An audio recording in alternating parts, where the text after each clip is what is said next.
Går i rytterstart nummer 2, Christina Madsen og Harry K. sluttede første fase med 4 fejl i tid 49,59.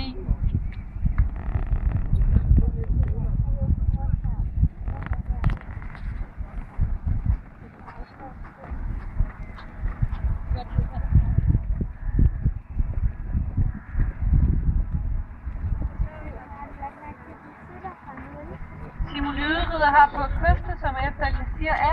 med donkaster af til morfar. Den er ejet af Merete Andersen og opdrettet af Dorte og Morten Bæk Sørensen.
Vi skal næste rytte på banen til start nummer 4, Alexander Marker, Ekum S og Øbjerg start nummer 5.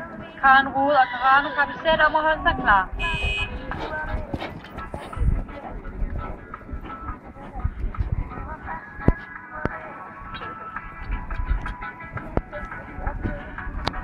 Går i rytterstart.